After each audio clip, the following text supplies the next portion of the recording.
Warning: the following content was created by a trained professional.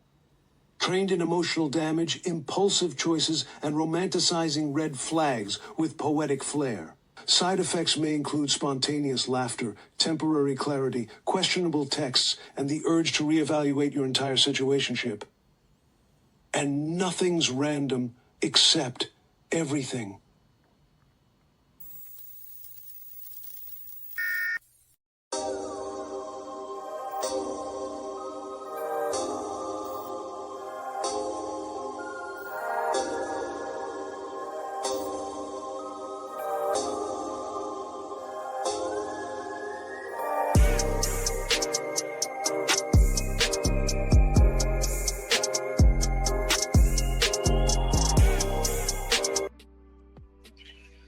Welcome back, ladies and gentlemen. It's almost towards the end of the year. Also almost my fucking birthday. I am getting a little bit older, a little bit smarter, a little bit more wiser, but sometimes still make the same fucking mistakes. But we're gonna get into it. You know what I mean? We're gonna talk about some stuff. You ever sit back and really think about how different people bring out different versions of you? I've been sitting here thinking about that shit. Not just who you say you are, but who you actually become when you're with them. Because I'm starting to realize something crazy. The version of you that shows up in a relationship, the version of you that survives in relationships, they bring out something different. Some people bring out confidence, some people bring out humor, softness, patience. And some people just bring out that anxiety, your silence, your hesitation, your fear of saying the wrong thing. And we don't talk about that enough. We don't talk about the chemistry. We talk about looks, money, what they do, where they live, how they dress, how we both look together, you know what I mean? But we don't talk about who you are when the doors are closed, who you are with each other in general.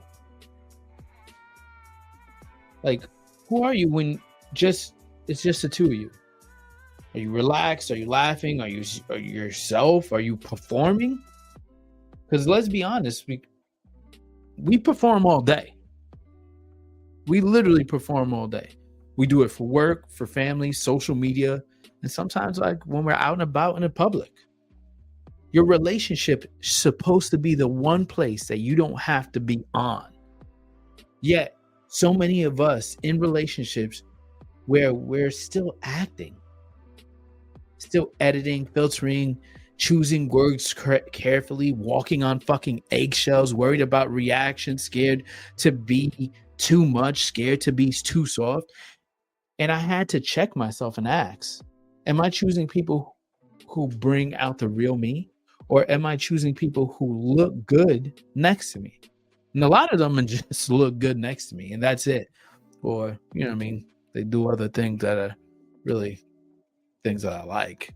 But because those things are not the same, we choose based off like fucking checklists, like how they look, how they dress, job, money, lifestyle, look on your arm, look good on paper, which is crazy.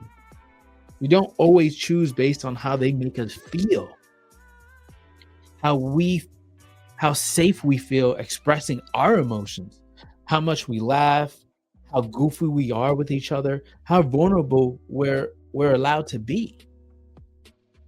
And here's the wild part. Studies show that people who feel emotionally safe enough to be their authentic selves in relationships report significantly higher life satisfaction, you know what the fuck I mean, and long-term happiness with those who they feel that they have to perform.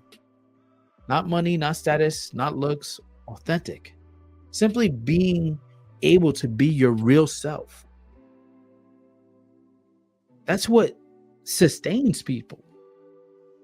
But instead we pick love like we pick outfits. We pick partners like we pick brands. We pick relationships like we pick a role. We wonder why we feel empty laying next to someone. I've been with people who brought out playful kid in me. You know what I mean? Like the ones who joke too much, send stupid memes, who laugh out loud, who get affectionate, who feel safe being soft. I've been with people who made me feel small, quiet, serious, filtered, always on. And that's when I realized something uncomfortable. Like attraction can make you stay, but the alignment is what lets you live. Some people look perfect for you.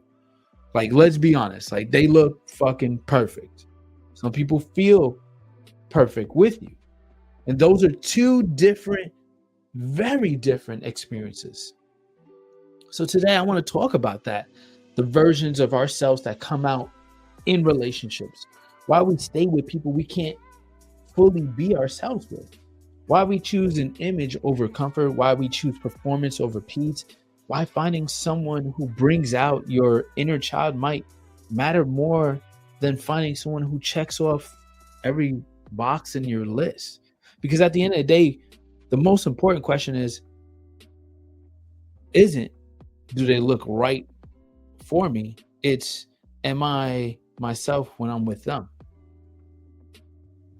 And I've been in a situation where I realized I wasn't actually being me.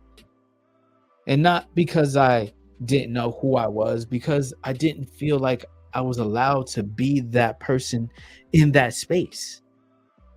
And that's crazy. I was quieter. I was more reserved. I was calculated. I was watching how I spoke, how I joked, my tone, my reactions. Even my laugh was like, calm down. Not because I was being fake, but because somewhere in my mind I was thinking, I don't want to look stupid. I don't want to be too much. I don't want to embarrass them. I don't want their friends to judge me. And that's crazy because with my own people, I'm loud, I joke, I talk shit, I laugh hard, I'm goofy, I'm affectionate, I'm unapologetic. I say dumb shit all the time. And they'll laugh at me like, what the fuck you just say? So why do I feel like I had to shrink around someone who's supposed to be like the person I'm going to grow old with, that I'm going to love, or that's supposed to love me?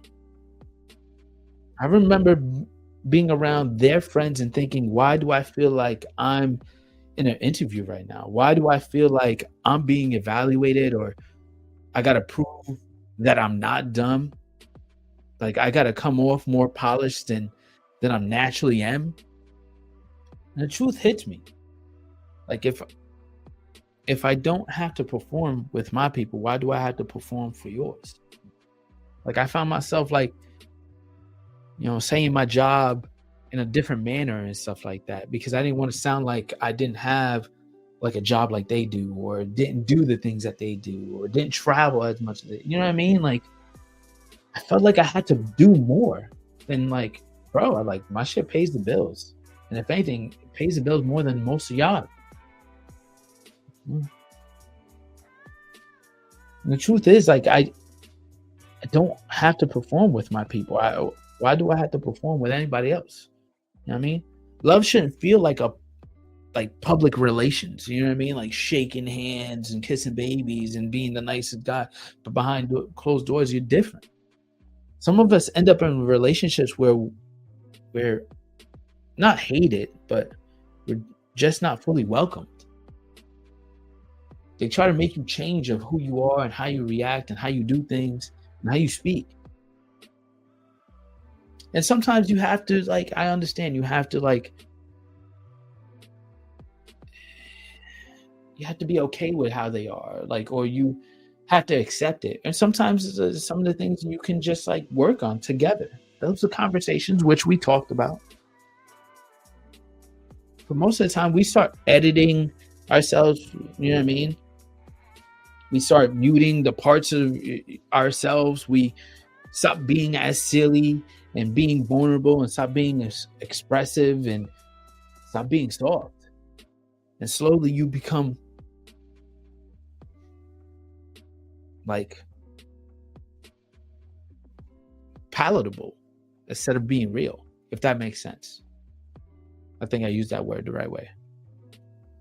I've also been on the other side, choosing people because they looked right, because they dressed right, because our pictures look good, because it made sense on fucking paper. I'm like, yeah, this is gonna be good for me. Behind closed doors, didn't match emotionally. Vibes didn't have the natural vibes.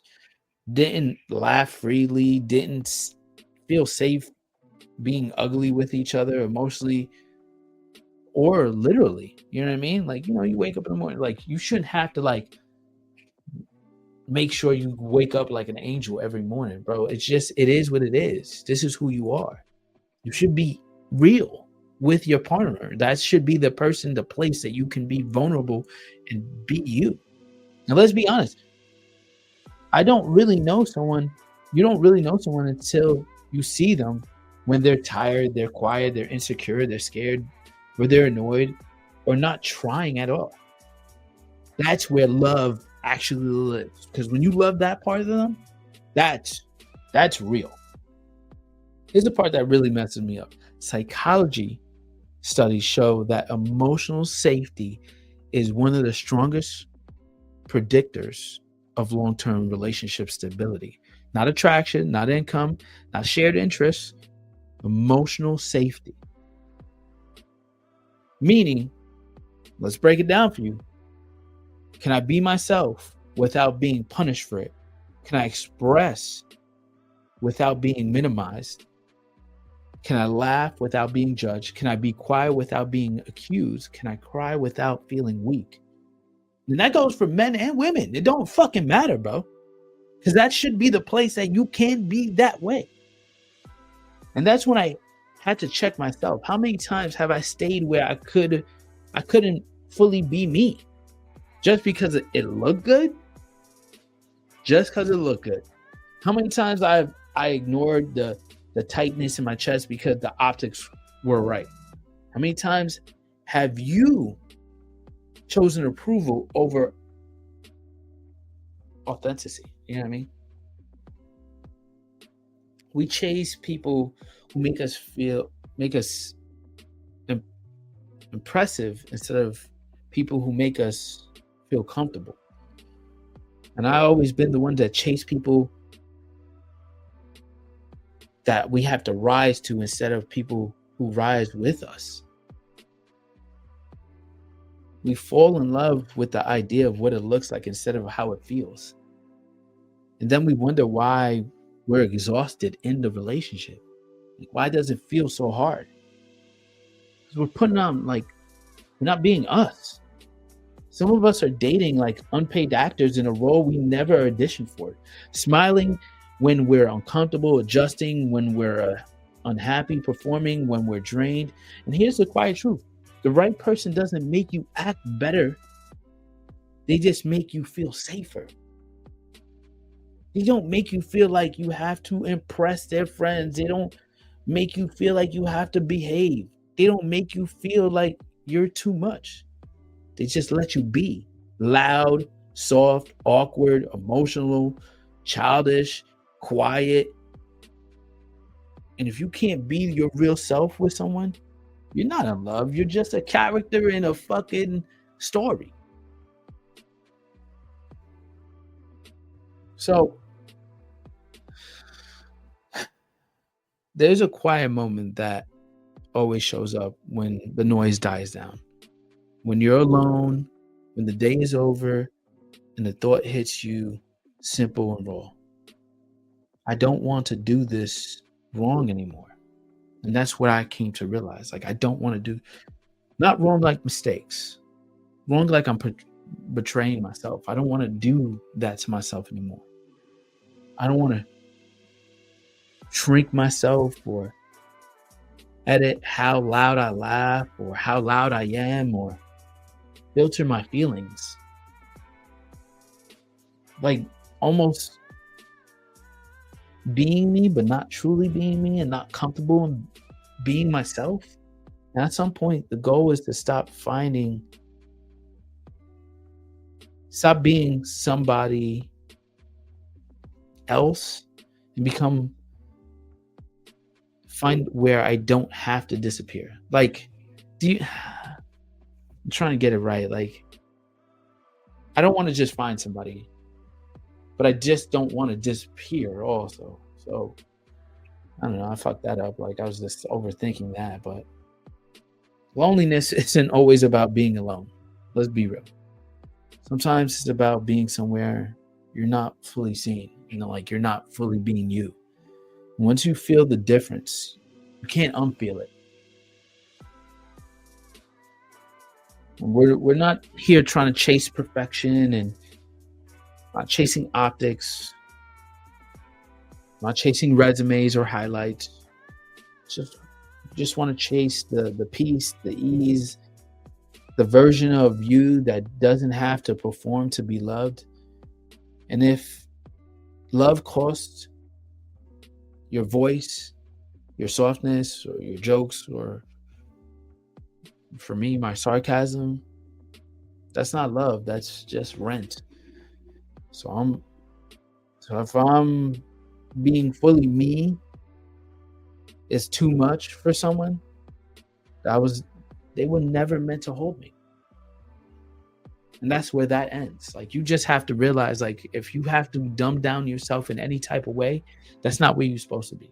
And I want you to really think about it. Like, I'm about to wrap this up, so I'm done.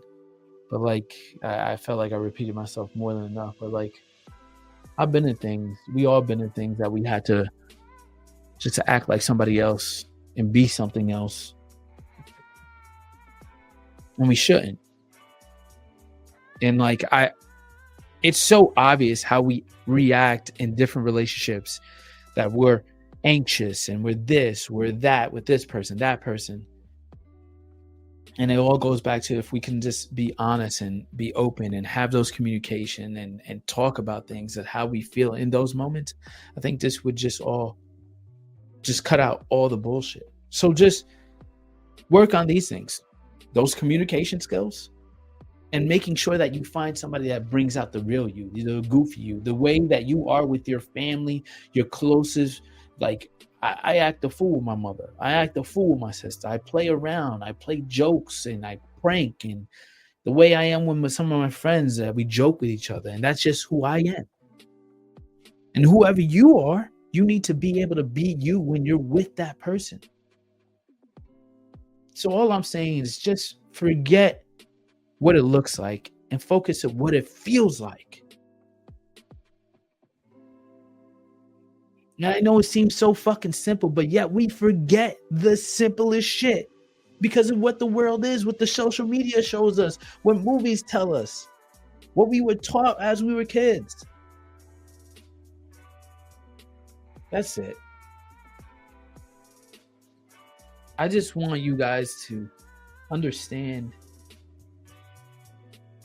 there's more to what it is. There's a think deeper, not just with your conversations, but how you feel.